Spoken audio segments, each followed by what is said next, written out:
Un soir, alors que le ciel était peint de teintes dorées et cramoisies, le dieu de la rivière Égiro émergea de l'eau. C'était une figure éthérée, son corps scintillant d'une lumière argentée qui reflétait le soleil couchant. Ses yeux étaient des puits profonds de sagesse ancienne, et sa voix, une brise douce qui caressait les oreilles d'Amara. Au cœur de la verdoyante terre d'Obéa, la vie prospérait sous l'immense canopée des arbres anciens. Le village était une mosaïque vibrante de couleurs et de sons. L'air était empli du doux parfum des fleurs en pleine floraison, et le murmure lointain de la rivière ajoutait une note apaisante au rythme quotidien de la vie. Amara, une jeune femme d'une beauté éblouissante, vivait dans une petite maison au toit de chaume, près de la berge. Ses matins commençaient au son délicat des cloches du village, annonçant le début d'un nouveau jour. Elle se levait avant le lever du soleil, ses gestes étant gracieux et délibérés, comme si elle faisait partie d'une danse chorégraphiée par la nature elle-même.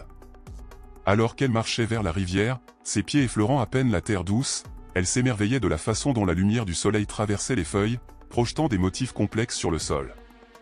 Chaque pas était une méditation, un instant pour se connecter au monde naturel qui l'entourait. La rivière était un lieu de magie et de mystère. Ses eaux scintillaient comme du cristal liquide, et ses berges étaient bordées d'une végétation luxuriante qui semblait murmurer des secrets à ceux qui savaient écouter. C'était là qu'Amara ressentait la paix, un lien avec quelque chose de plus grand qu'elle-même. Un matin, alors qu'elle remplissait son pot en argile, elle remarqua que l'air devenait lourd et immobile. Une voix douce, comme un écho lointain, flotta sur la brise. « Belle Amara, je t'ai observé de loin. Tu es bonne et pure de cœur. » Surprise, Amara regarda autour d'elle, le cœur battant. Elle ne vit personne, mais sentit une présence, une sensation de picotement qui lui fit frissonner. Elle termina sa tâche rapidement, l'esprit agité de questions. Qui lui avait parlé? Et pourquoi? Les jours devinrent des semaines, et les visites d'Amara à la rivière se firent plus fréquentes. Chaque fois qu'elle s'approchait de l'eau, elle ressentait la même présence inexplicable. La rivière semblait s'animer, sa surface ondulant d'une énergie surnaturelle. Elle se demandait si elle imaginait des choses ou si une puissance divine était réellement à l'œuvre. Un soir, alors que le ciel brillait de teintes dorées et pourpres, le dieu de la rivière, Égiro, émergea de l'eau. C'était une figure éthérée, son corps baigné d'une lumière argentée reflétant le coucher du soleil. Ses yeux, pleins d'une sagesse millénaire, brillaient d'un éclat profond. Sa voix était une brise douce qui effleurait les oreilles d'Amara. « Amara, dit Égiro, sa voix emplie d'une chaleur enveloppante, je t'ai choisi pour être le réceptacle d'une grande bénédiction. Tu es digne de ce don grâce à la pureté de ton cœur et à ta bonté sans faille. » Amara ressentit un mélange de crainte et de révérence. « Quelle est cette bénédiction » demanda-t-elle d'une voix tremblante. « Un enfant, répondit Égiro. Un enfant né d'une bénédiction divine, qui apportera lumière et guérison à ceux qui souffrent. » Avant qu'Amara ne puisse répondre, Égiro disparut dans la rivière, la laissant dans un silence stupéfait. Le poids de ses paroles s'imprima profondément en elle. Elle ressentait un fort sentiment de destinée, mêlé à une inquiétude profonde quant aux implications d'un tel don. Avec le temps, la grossesse d'Amara devint évidente aux yeux de tous. Sa silhouette fine était désormais arrondie par la promesse d'une nouvelle vie. Pourtant, au lieu de la joie habituelle que suscite une grossesse, une inquiétude grandissante s'installa dans le village. Les anciens, vêtus de longues robes et dotés de regards sages, commencèrent à murmurer entre eux. Ils se réunissaient à l'ombre d'un ancien baobab, discutant des circonstances inhabituelles entourant la grossesse d'Amara. Le chef Obina, un homme respecté et d'une grande autorité, menait les discussions. Le cœur d'Amara se serra lorsqu'elle surprit des bribes de leur conversation. Des mots comme « malédiction » et « punition divine » flottaient dans l'air. Elle sentait le poids de leur jugement, et ses jours autrefois heureux étaient désormais entachés de chuchotements et de regards en coin. Un soir, assise près de la rivière, elle ne pouvait se défaire de l'impression d'être observée. Le doux courant de la rivière semblait se moquer d'elle, et le bruissement des feuilles résonnait comme l'écho de ses peurs. Le village prospère d'Obé a connu alors une série de calamités. Les cultures qui prospéraient autrefois dans la terre fertile se flétrirent et devinrent poussière. Le bétail tomba malade de maux étranges, et un sentiment de peur s'installa dans le village. La détresse d'Amara s'accentua en voyant souffrir son village bien-aimé. Chaque jour, elle priait au bord de la rivière, cherchant du réconfort et des réponses. Son cœur se serrait pour son enfant à naître et pour les villageois qui la regardaient désormais avec suspicion. Puis, un drame frappa la famille royale. Le prince Kofi, fils unique du roi et héritier du trône, tomba gravement malade. Son corps autrefois robuste devint faible et frêle. Le roi Nandi, autrefois pilier de force, n'était plus que l'ombre de lui-même. La maladie du prince était inconnue des guérisseurs du village. Malgré leurs efforts, son état empirait. L'angoisse du roi était palpable. Ses nuits étaient sans sommeil, et ses jours, remplis de recherches vaines pour un remède. Le palais, autrefois lieu de faste et de réjouissance, était désormais plongé dans la tristesse. Alors que l'état du prince se détériorait, les villageois furent de plus en plus convaincus que l'enfant d'Amara était la source de leur malheur. Les chuchotements devinrent des accusations ouvertes, et l'atmosphère du village devint tendue et hostile. Le chef Obina, bien qu'empathique envers Amara, ne pouvait ignorer la pression grandissante des villageois. Il convoqua une réunion avec le roi Nandi, espérant trouver une solution qui calmerait la population et sauverait la famille royale. Dans la grande salle du palais, le chef Obina s'adressa au roi. « Votre Majesté, nous comprenons la gravité de la maladie du prince Kofi. Les villageois sont convaincus que l'enfant d'Amara est lié à ce malheur. Nous devons répondre à leurs craintes pour rétablir l'équilibre. » Le roi Nandi hocha la tête avec gravité. « Je suis prêt à envisager toute solution qui sauvera mon fils et apportera la paix à mon peuple. Mais nous devons agir vite. » La réunion se termina dans un climat d'urgence. Le roi et le chef étaient unis dans leur quête de réponse, mais le chemin devant eux restait incertain. La vie d'Amara devint de plus en plus solitaire. Les visages autrefois amicaux du village étaient désormais froids et distants. Elle ressentait cruellement le rejet de ceux qu'elle avait connus. Mais son amour pour l'enfant qu'elle portait la soutenait. Chaque nuit, alors qu'elle était allongée dans son lit, Amara caressait son ventre arrondi et murmurait des mots de réconfort à l'enfant qu'elle portait. Elle lui parlait de la beauté du monde, de la force de leurs ancêtres et de la promesse d'un avenir plus radieux. Une nuit, alors qu'elle dormait d'un sommeil agité, elle sentit une présence familière. Ejiro apparut dans son rêve, son corps irradiant une lumière apaisante. « Amara, dit-il doucement, n'aie pas peur. Ton enfant est une bénédiction, non une malédiction. Elle apportera la guérison et l'espoir à ceux qui en ont besoin. » À son réveil, Amara se sentit emplie d'un nouvel espoir. Les paroles d'Ejiro apaisèrent son cœur tourmenté. Elle se promit de protéger son enfant et de garder la foi, peu importe les épreuves à venir. Le jour de la naissance de Neka fut un moment de joie profonde mêlée à une grande appréhension. L'accouchement fut long et difficile, mais la détermination d'Amara ne fléchit jamais. Lorsque les premiers cris de sa fille remplirent la pièce, Amara ressentit une vague d'amour et de soulagement. Neka était un bébé radieux, sa peau irradiée d'une lumière intérieure. Ses yeux, même à la naissance, semblaient porter une sagesse ancienne. Amara la nomma Neka, ce qui signifie « fierté de la mère », et ressentit un lien puissant avec son enfant. Au fil du temps, il devint évident que Neka était une enfant exceptionnelle. Son rire ressemblait au tintement de carillons dans le vent, et sa présence apportait une paix inexplicable à ceux qui l'entouraient. Elle avait un don pour apaiser les âmes les plus troublées, et des fleurs semblaient éclore sur son passage. Le cœur d'Amara débordait de fierté et d'espoir pour sa fille. Malgré l'hostilité persistante des villageois, elle trouvait du réconfort dans la pureté de l'esprit de Neka et dans ses dons extraordinaires. Les capacités de Neka se développèrent davantage avec l'âge. Son toucher avait des vertus curatives qui émerveillaient ceux qui en bénéficiaient. On la retrouvait souvent en train de soigner des animaux malades ou d'aider les blessés du village d'un geste doux et rassurant. Malgré sa réputation croissante de guérisseuse, Neka restait humble et concentrée sur sa mission. Elle comprenait la portée de ses dons et la responsabilité qu'ils impliquaient. Sa mère lui avait appris que la véritable guérison allait au-delà des remèdes physiques, elle concernait la restauration de l'espoir et de l'équilibre. Un jour, alors qu'elle marchait près de la rivière, Ejiro lui apparut à nouveau. « Neka, dit-il d'une voix à la fois rassurante et ferme, le moment est venu. Le prince souffre, et tu as le pouvoir de le guérir. Ton voyage sera difficile, mais tu dois croire en toi et en la bénédiction divine que tu portes. » Neka ressentit un mélange d'excitation et d'appréhension. « Comment puis-je l'aider si les villageois et le palais ne croient pas en moi? »« Tes dons sont réels, répondit Ejiro. Crois en toi, et les autres finiront par voir la vérité. Ton voyage consiste autant à prouver ta valeur qu'à guérir le prince. » Avec les paroles d'Ejiro ancrées dans son cœur, Neka commença à se préparer pour son voyage vers le palais.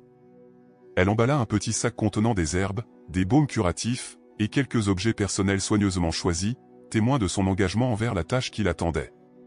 le voyage de Neka vers le palais fut une aventure jalonnée d'épreuves et de découvertes. À travers les forêts denses et les rivières en furie, elle rencontra des personnes et des créatures, chacune ayant ses propres histoires de douleur et de guérison. Dans la forêt, elle croisa une vieille femme qui souffrait d'une jambe cassée.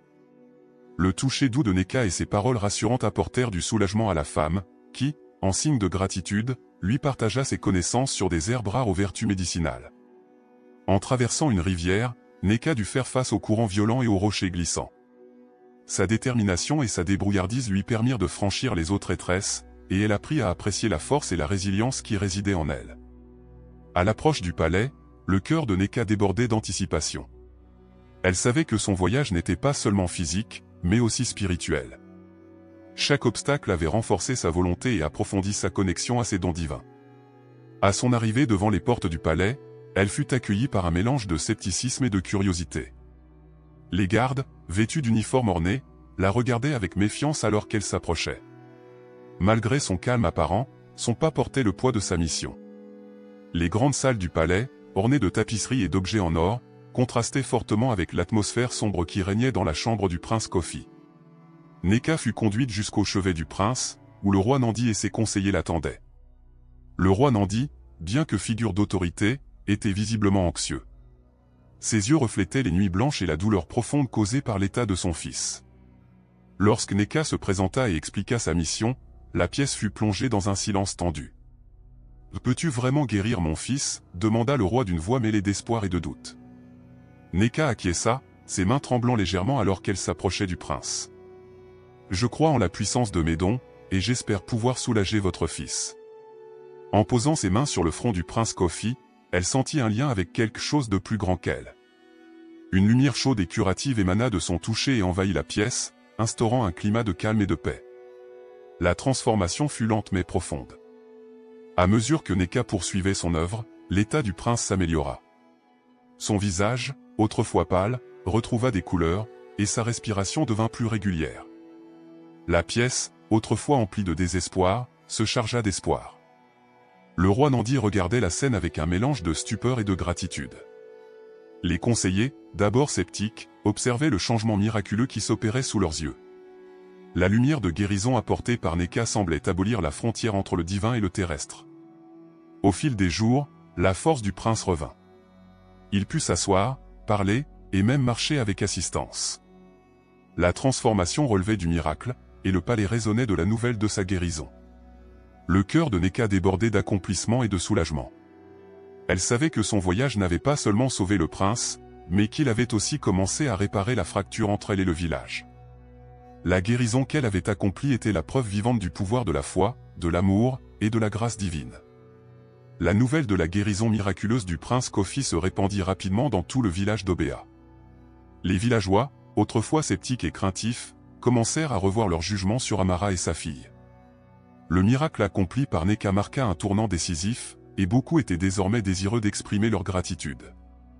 Le chef Obina, fervent défenseur de la compréhension et de la réconciliation, organisa une cérémonie en l'honneur de Neka et de sa mère. Tout le village se rassembla sur la grande place centrale, ornée de bannières vibrantes et de décorations colorées. Amara se tenait aux côtés de Neka, le cœur empli de fierté et d'espérance. Les villageois, autrefois hostiles, s'approchaient désormais d'elle avec des sourires et des excuses sincères. Ils offraient des présents et exprimaient leur gratitude pour la guérison qui avait ramené la paix au village.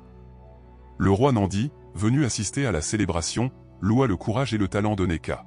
« Ta guérison n'a pas seulement rendu la santé à mon fils, elle nous a également rappelé le pouvoir de la foi et du pardon. » Les jours se transformèrent en semaines, et le village d'Obea commença à guérir de ses récentes épreuves.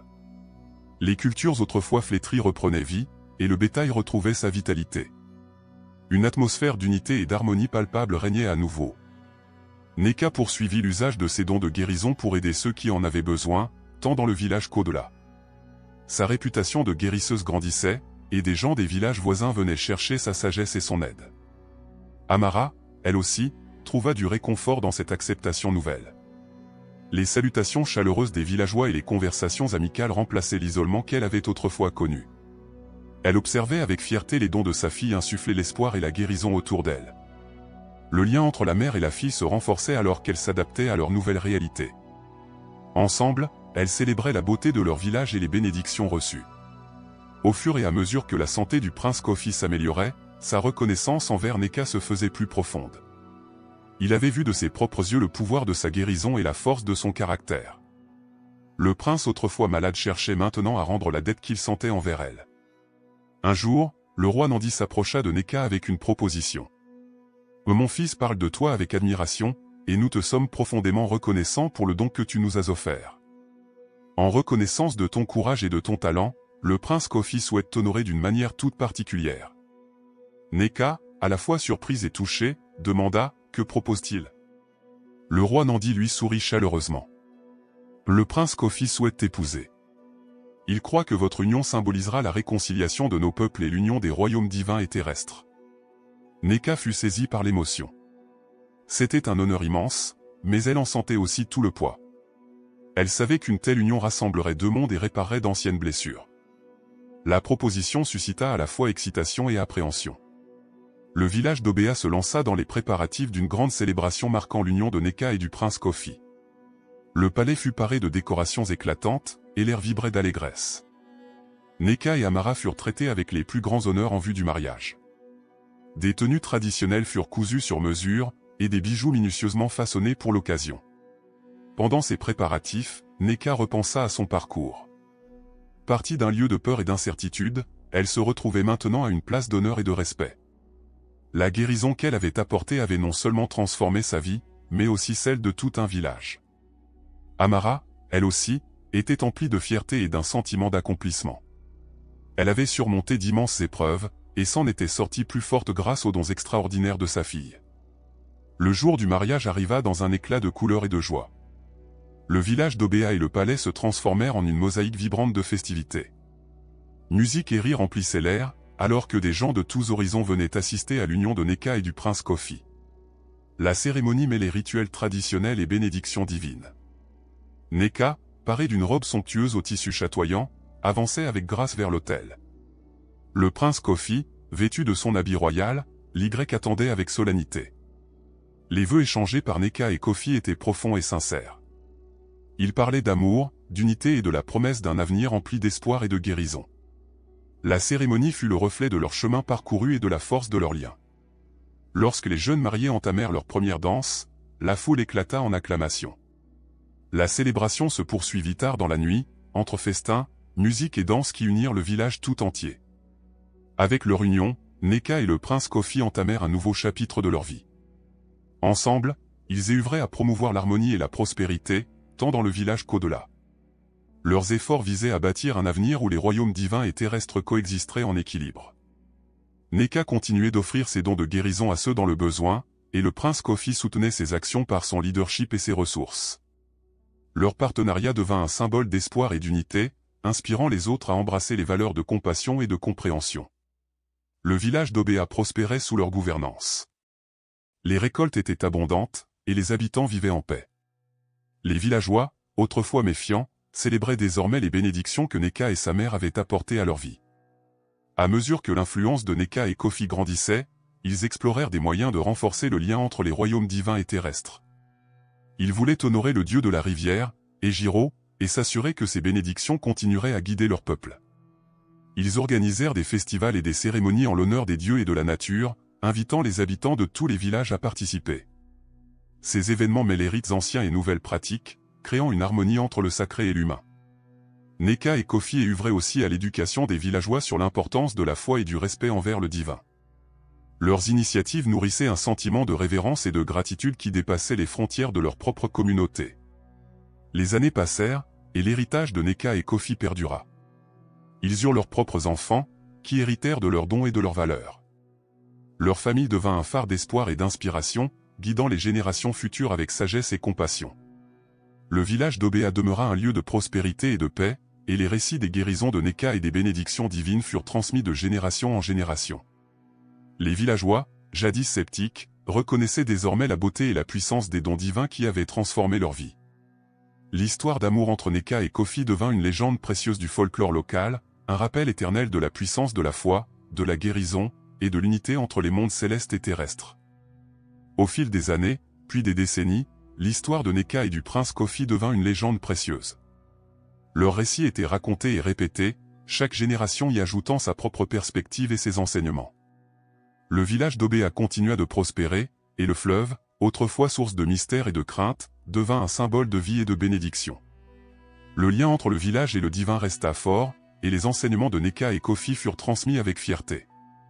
En fin de compte, l'histoire d'Amara, de Nneka et du prince Kofi était bien plus qu'un récit de guérison et de réconciliation. C'était un témoignage du pouvoir durable de l'amour, de la foi et de la connexion divine qui nous unit tous. Ainsi, la légende de Nneka et du prince Kofi continua de vivre, un exemple éclatant de l'harmonie que l'on peut atteindre lorsque l'on embrasse ses dons et que l'on œuvre ensemble pour créer un monde meilleur. Herbez-vous? Nous aimerions connaître votre avis. Qu'avez-vous trouvé de plus inspirant dans le voyage de Nneka et la manière dont elle a utilisé ses dons? Partagez vos réponses dans les commentaires ci-dessous. Caméra, si vous avez aimé cette histoire et souhaitez découvrir d'autres contes magiques, merci de liker cette vidéo et de vous abonner à notre chaîne. Votre soutien nous aide à continuer de partager des histoires captivantes venues du cœur de l'Afrique. Personne avec les mains jointes, merci de nous avoir accompagnés, et nous avons hâte de vous retrouver très bientôt pour de nouvelles aventures.